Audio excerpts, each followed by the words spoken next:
ወይዘሮ ወለተ ተክሌ ወይዘሮ ወለተ ተክሌ የደጃዝማች ማሩ እህት የወይዘሮ አልጣሽና የልጅ ኃይሉ ንብሉ ልጅ ናት። ባለሚባለው ጉድ ሸፋኝ ካላገባ አንድ ጊዜ ላይ በለውና 10 ቢወልዱ ወይዘሪት እንጂ ወይዘሮ ማለት አይገባም የሚል ጣጣ በሀገሩ ስለሌለ ድንግልን ብትኮን እንዲያውም ብትሆን ለጋ ወጣትን ብትኮን አሮጊት ብቻ የሴት ጾታ መለየው ካላት ወይዘሮ ትባል ነበርና ወጣቷ ወለተ ተክሌም ወይዘሮ ወለተ ተክሌ እየተባለች ትጠራ ነበር። ስለ ውበቷ የሚናገሩ ሰዎች ሁሉ ጥርሷ በረዶ፣ አይኗ ኮከብ፣ በጠቅላላው አንገቷ አባቷ ሽንጧ ይሄን ይመስላል ከማለት ያያት ሁሉ ልቡ የሚጠፋለት መኳንንቱ በውናቸው ድሆች በህልማቸው በምኞት የሚባክኑላት ነበረች እያሉ መናገሩ ይሻላል ይላሉ። ይሁንና የደንቢያና የፎገራ የናቸፈር የናለፋ ጣቁሳ ልጃገረዶች በአንቀልባ እንዳሉ ሲታጩ በ6 በ7 ዓመታቸው ሲዳሩ እንደ ዕድል ሆኖባት ከ10 እስከ 11 ዓመት ሳትታጭ የቆየችው ቁሞ ቀር እየተባለች ስትሰደብ የኃይሉ ልጅ ያለጣሽ ልጅ ከዚያም በላይ የጀግናው ማሩ የእህት ልጅ ወለተ ተክሌ በ20 ዓመቷ ያለ ባል ትገኝ ነበረ። እንደ ሀገሩ ቢሆን ኖሮ ጡቷ ብዙ ሕፃናት አሳድጎ ቆረንጮ ሆኖ መውደቁ ያለ ጊዜ ነበር። ግን በማንም ደረት ገና ስላልታሸ የአንድ ሕፃን አፍ እንኳ ስላልሳበው ከ15 እና ከ16 ዓመቷ ላይ እንደነበረችው ጡቷ ጥርፉን ቀሚሷን ብቻ ሳይሆን ከላይ የደረበችውን ኩታ ጭምር እንደ አጎበር ወደ ላይ አንገርቦት ይታይ ነበረ። በየአቅጣጫው እየዘመቱ በየድንኳኑ ስር እያደሩ ሲንከራተቱ ከሴቶች ጋር እንደ ልብ ለመዝናናት ብዙ ዕድል ያልነበራቸው የደጃዝማች ማሩ መኳንንትና ወታደሮች ወይዘሮ ወለተ ተክሌን ከእልፍኝ ወደ አዳራሽ ወይም ከአዳራሽ ወደ እልፍኝ አለፍ ስትል ሰረቅ አድርገው ለማየት በቻሉበት ጊዜ ሁሉ በእውን አይሞከር እንጂ በህልም ምኞታቸው እንደሚፈጸም አብዛኞቹ ይናገሩ ነበረ። አንድ ቀን ደጃዝማች ማሩ ወገራ ሰንብተው ሲመለሱ ወይዘሮ ወለተ ተክሌ አጎቷን ለመቀበል ከአጥናፍ ውጭ ከአበቦች ሁሉ ተለይቶ የፈነዳ አበባ ወይም የእናቷ እናት እንጉዳይ እያሉ እንደሚጠሯት ሁሉ ከገላጣ ሜዳ ላይ ብቻዋን የወጣ እንጉዳይ መስላ ልዩ በሆነ ውበት እንደቆመች ካዩት ሰዎች መካከል ባልንጀሮቿ የሆኑ ሁሉ 2 ወታደሮች በበነገው እንዲህ ብለው ተነጋገሩ ይባላል። ጓዴ ዛሬ በህልም ያየሁትን ብነግርህ ትስቃለህ አለ አንደኛው ወታደር። ምን ነበር ጓዴ አለ ሁለተኛው። ድሃ በህልሙ ቅቤ ባይጠጣ ንጣት በገደለው ነበር የሚባለው ምሳሌ ሐሰት የለበትም። ዛሬ ማታ በህልሜ እኮ ወይዘሮ ወለተ ተክሌን እንዴት ልበል ልክ እንደ ባሏ ሆኜ አደርኩ። እንዴት አገኛት እባክህ? ሰው በህልም 2 ይሆናል ማለት ነው። እኔ እኮ ተኔ ጋር ብቻ ያደረች መስሎኝ ነበር። በዚህ መንገድ ተደጃዝማች ማሩ አሽከሮች አንዱም ሳይቀር አብሯት አድሯል ማለት ነው። አንተ ያገኛት እንዴ? ዛሬ ምን ነው የምልህ? ጉባን ነህ ማለት ነው።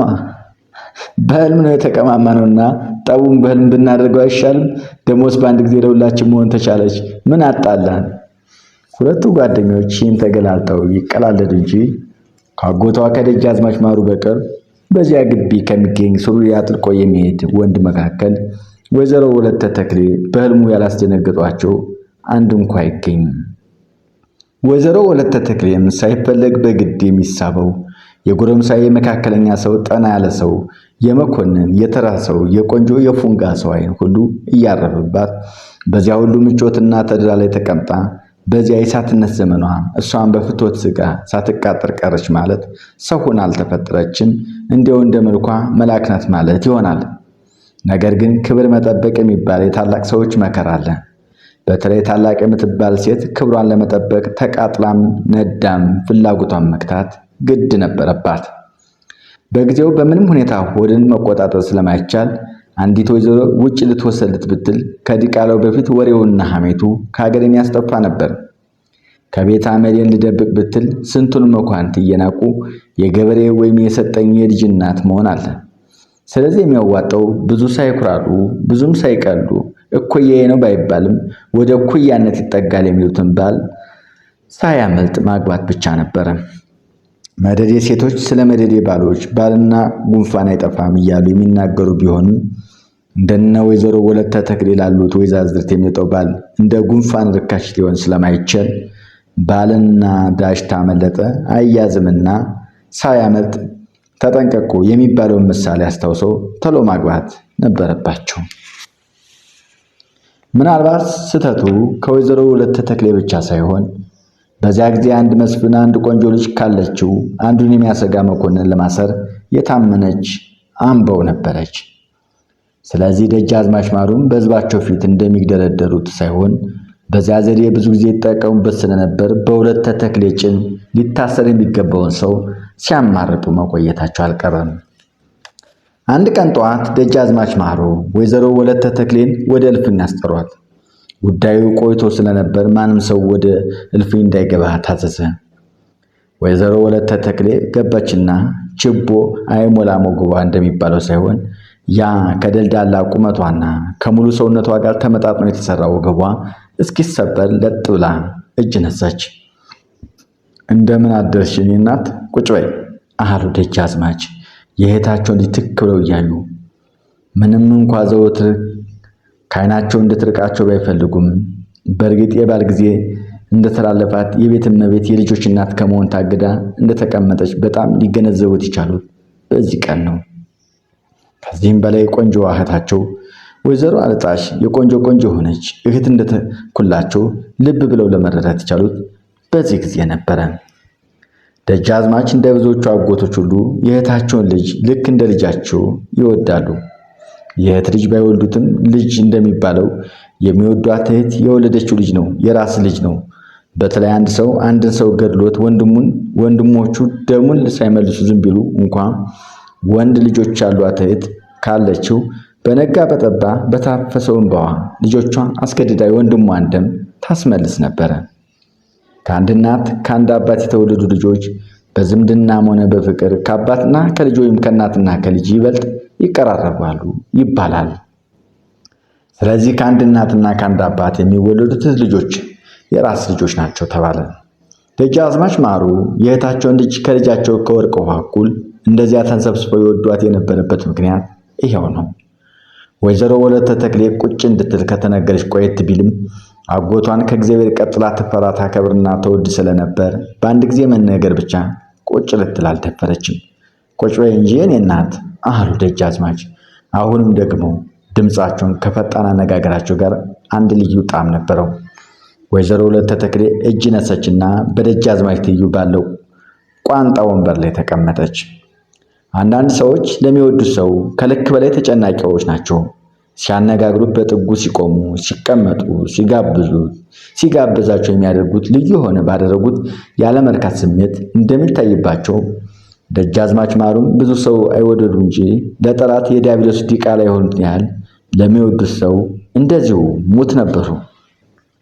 ስለዚህ ወይዘሮ ወለተ ተክሌን የእህታቸው ልጅ ተቀምጠው ያስወለዷት የ20 ዓመት ኮረዳ ወተት በብርጭቆ ፍትፍት በጣታቸው ይዘው እየመገቡ ያሳደጓት ብትሆንም በሕፃንነቷ ወራት እታለም እስቲ ሙጭትን አምጭልኝ እያሉ ሲታቀፏት ብዙ ቀን ከሱሪያቸውና ከእጀጠባባቸው ላይ እየሸነች እታለም ይቺ ሽንታም ልጅሽ እኮ ልብሴን አበሰበሰችው እንቺው ሰጅልኝ ይሏት የነበረው እንዲያውም አንድ ቀን ሽንት ብቻ ሳይሆን ከሽንት ወፈር ያለ ብጫ ነገር በእጀጠባባቸው ስታስታቅፋቸው ጊዜ እንደ መሳቅ እያሉ እታለም የዛሬው ሲጉድ ነው ነየልሽን ጉድይልኝ ሲሉ ወይዘሮ አልጣሽ ከጓዳ ብቅ ብለው ጊዜ የወንድማቸውን እጀጠባብ በልጃቸው እንትን ሆኖ ቢያዩት ወንድም አለም ጭቃ በሆንኩ አበላሸችን ብለው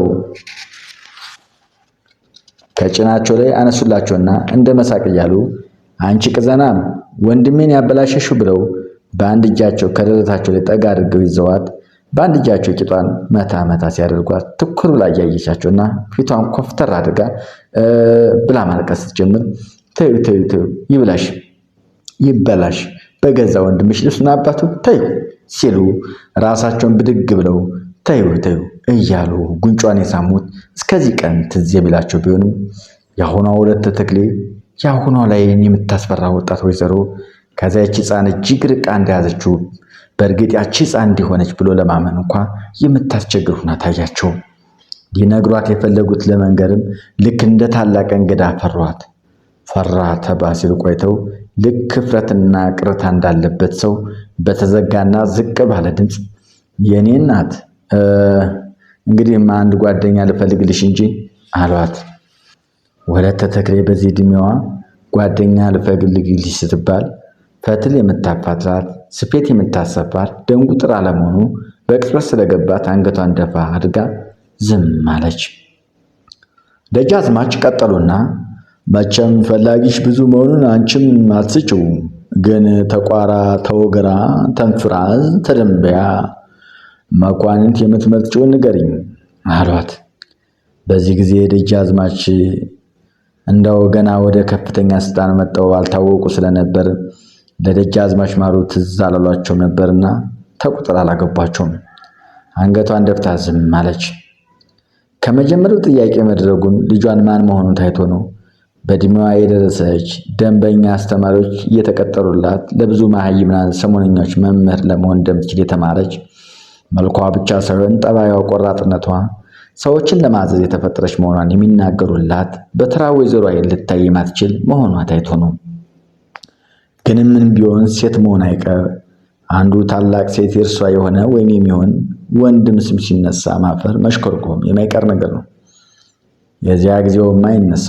የሴትና የወንድ ጉዳይ ታላቅ ክብር ያለው ምስጢር በመሆኑ ወሬው ሲነሳ ሴቶች የሆነች ሁሉ አንገቷን ከመድፋት በቀር የወሬው ተካፋይ መሆን ፍጹም ብልግና ነበር።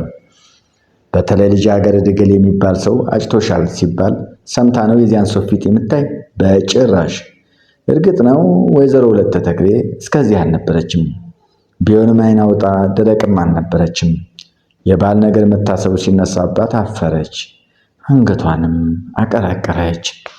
ደጃዝማች ማሩም ችግር የሆነባቸው መጀመሩ ነበር እንጂ ከጀመሩት በኋላ አፍረቱ ስለቀለላቸው እንግዲህ እኮ ልጅነት የለም፣ ራስሽ አስበሽ የምታደርጊው ነገር ነው፣ የሚሻልሽን መርጠሽ ንገሪ አሏት። ወለተ ተክሌም ደጃዝማች ማሩ ሊያዩት ያልቻሉት መጠነኛ ላብ በእጇ ጣቶቿ ውስጥና በግንባሯ ላይ ችፍ እንዳለ አንገቷም ወደ መሬት እንደቀበለች ጌታዬ ለመረጡት እንጂ እኔ ምን አውቃለሁ አለች ካፍረት ጋር።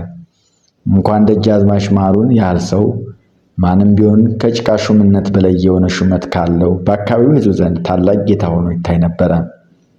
እግዚአብሔር ከተራ ሕዝብነት አውጥቶ ከተገኘ እናት እንኳ ልጇን ጌቶች እርሶ እያለች ትናገረው ነበር።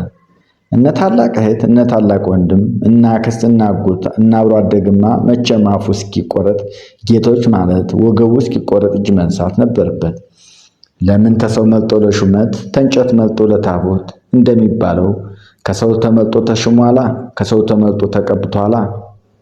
በዚሁ ደንብ ነው ወይዘሮ ወለተ ተክሌ እንዲያ የምትወዳቸውንና እንዲያ የሚወዷትን አጎቷን ጌታዬ ያውቃሉ እያለች ለቋራው ገዢ ብድር ቅር ይልሻል አሉ ደጃዝማች። ይቅርታ፣ ለቋራው ገዢ ብድርሽ ቅር ይልሻል አሉ ደጃዝማች። ጌታዬ ተመረጡት ቅር የሚለኝ የለም አለች ወለተ ተክሌ።